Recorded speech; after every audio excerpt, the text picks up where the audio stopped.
Oke, balik lagi di channel YouTube gue bersama gue Reza. Kali ini gue akan bahas materi selanjutnya terkait dengan tata cara perhitungan PPh orang pribadi, yaitu kita akan bahas tentang penghasilan tidak kena pajak (PTKP). Mungkin kalau yang teman-teman dari Pakistan sudah pernah mempelajari ini ya waktu belajar PPh 21, tapi karena yang nonton video ini tidak hanya yang dari STAN tapi juga dari seluruh Indonesia mungkin ya, sehingga materi ini akan gue ulang kembali. Nah, jadi PTKP guys itu untuk ya wajib pajak orang pribadi yang bersangkutan ya. Setiap wajib pajak itu diberikan PTKP sebesar 54 juta rupiah. Kemudian apabila WP tersebut statusnya adalah menikah atau kawin ya, itu ditambahkan dengan 4.500.000. Kemudian kalau dia memiliki ya penghasilan istri ya, kalau misalnya penghasilan istrinya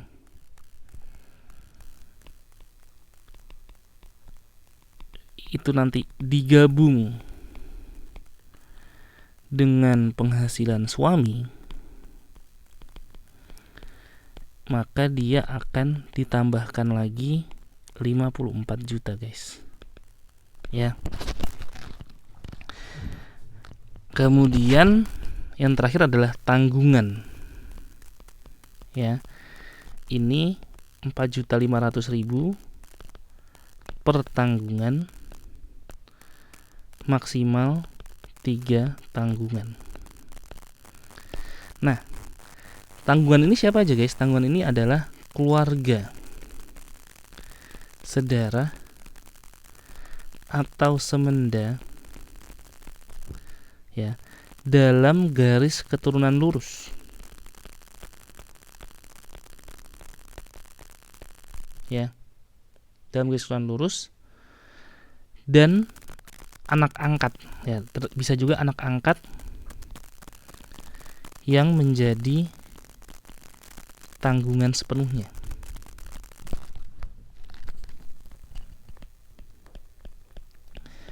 Nah gini guys ya. Nah, yang disebut dengan keluarga saudara semenda dalam garis keturunan lurus itu seperti apa guys? Misalnya ini WP ya, WP ini punya istri. Semenda itu adalah, kalau saudara tahu ya, hubungan darah. Kalau semenda itu adalah keluarga karena hubungan perkawinan. Nah, disebut garis keturunan lurus adalah WP dan istri, dia punya anak ya guys ya, ini anak kandung. Kemudian istrinya ini, kalau misalnya dia menikah, sebelumnya dia udah pernah menikah, dia ada anak angkat. Nah ini anak angkat ini bisa menjadi tanggungan, anak tiri ini bisa menjadi tanggungan ya, bisa menjadi tanggungan.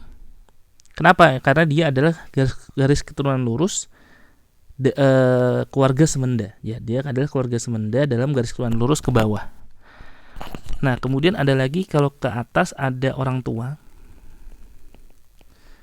istri, ada mertua. Nah ini bisa semua guys ya, bisa semua menjadi tanggungan. Kemudian yang tidak bisa seperti apa? WP itu misalnya punya kakak atau adik. Nah ini dia tidak bisa karena dia adalah bukan garis keturunan lurus tapi dia garis keturunan ke samping. Istri misalnya punya kakak adik juga, namanya adik kakak atau adik ipar ya. Nah ini juga tidak bisa menjadi tanggungan. Nah plus nanti ya anak angkat yang menjadi tanggungan sepenuhnya, ini juga bisa menjadi masuk ke tanggungan, tapi tetap maksimal adalah 3 tanggungan. Nah kemudian status PTKP itu guys ya, status PTKP itu dilihat dari kondisi di awal tahun ya. Ini menurut peraturannya kondisi di awal tahun ya. Banyak sih yang jelaskan bahwa disebut awal tahun itu adalah 1 Januari. Meskipun menjadi rancu karena disebut awal tahun itu kalau menurut saya adalah ketika ganti tanggal dari 31 Desember masuk ke 1 Januari jam 00.00 tadi. Ya, masuk ke 1 Januari ya. Jam 00.00. Ini harus sudah ada itu tanggungannya. Ya. Contoh misalnya Pak Amir misalnya tadinya dia di tahun 2018 statusnya adalah K2. Kemudian tanggal 2 Januari 2019 atau 3 Januari 2019 dia lahir anaknya. Ya, ada anak Pak Amir di tahun 2019. Pertanyaannya apakah PTKP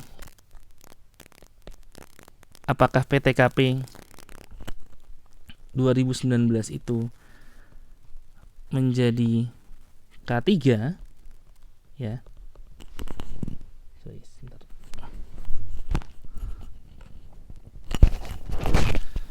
Apakah PTKP 2019 itu menjadi K3? Jawabannya adalah tidak, ya. Jadi PTKP 2019 itu adalah K2. Kenapa? Karena kondisi di awal tahun ya itu dia masih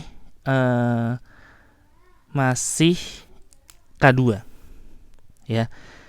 Pun kalau menurut saya misalnya dilahirnya di 1 Januari, meskipun ini ada pertentangan mungkin dari beberapa orang, dia lahir di jam 11.00 misalnya, lahir 1 Januari 2019 jam 11.00 ini ya, itu kan sebenarnya waktu dia masuk tanggal 1 Januari itu dia masih K2. Nah, waktu jam 11 baru dia K3. Nah, tapi jadi menurut saya di PTKP 2019 itu dia masih harus K2 baru, nanti di PTKP 2020 dia bisa menjadi K3. Tapi ini memang ada pertentangan dari beberapa ahli pajak. Ya, misalnya dosen kalian mengajarkan yang manapun, bolehlah diikutin. Tapi kalau saya sih menganggap kalau misalnya dia di kondisi awal tahun pada saat masuk tahun jam 00.00 itu belum lahir anaknya, maka dia masih menjadi K2 ya, belum jadi K3. Termasuk juga misalnya Pak Amir baru menikah, dia belum menikah tadi di 2018, kemudian di 2019 dia menikah, nah maka di 2019 itu belum menjadi K, ya belum menjadi K0 misalnya, tetapi masih menjadi TK di 2019, baru di 2020 nanti dia bisa diakui karena PTKP itu adalah kondisi di awal tahun pajak. Nah, sekarang pertanyaannya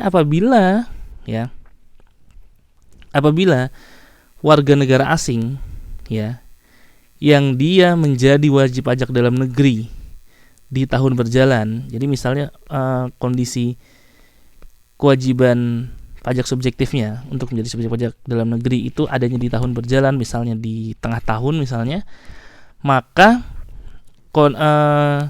PTKP-nya itu dianggap adalah bukan kondisi dia di awal tahun, tapi kondisi di awal bulan pada saat dia menjadi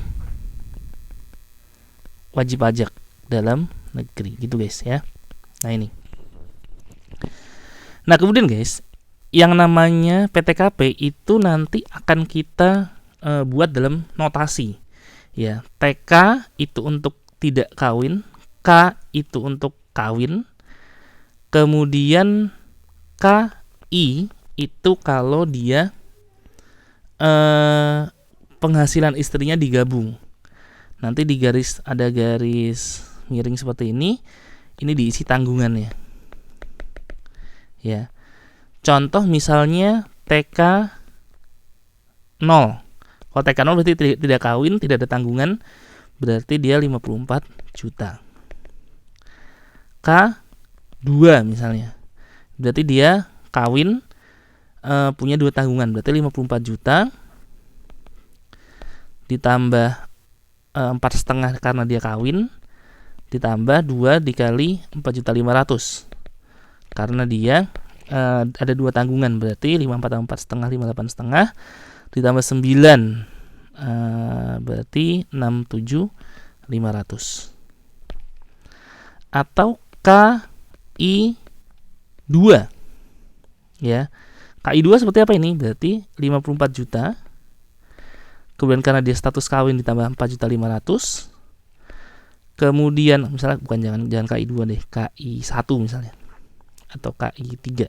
KI 3. Ditambah status istri, penghasilan istri digabung yaitu 54 juta ya, ditambah 54 juta. Kemudian 3 itu tanggungan ya, berarti 3 dikali 4.500.000. Hasilnya adalah berapa nih? 54 tambah 54 108 ditambah 4,5 dikali 4 9 18 126 juta ya, 126 juta. Nah ini ya, ini PTKW maksimal guys ya, KI 3 ya. Dia menikah, penghasilan istri digabung dan memiliki 3 tanggungan. Seperti itu guys, jadi dinyatakan dalam notasi. Bisa juga misalnya TK 2 itu bisa ya guys ya, dia tidak kawin tapi memiliki 2 tanggungan, bisa. Ya misalnya dia sudah bercerai bisa juga. Jadi 54 juta, status kawinnya tidak ada ya, berarti tambah dengan 2 dikali 4.500.000 yaitu 9 tambah 54 berarti 63 juta. Gitu guys. Oke, kira-kira itu aja yang bisa gue sampaikan di video kali ini. Semoga bermanfaat. Jangan lupa like, subscribe, dan komen di channel YouTube gue. Dan apabila kalian merasa channel ini bermanfaat bagi kalian, silakan di-share di seluruh sosial media yang kalian miliki. Bye-bye.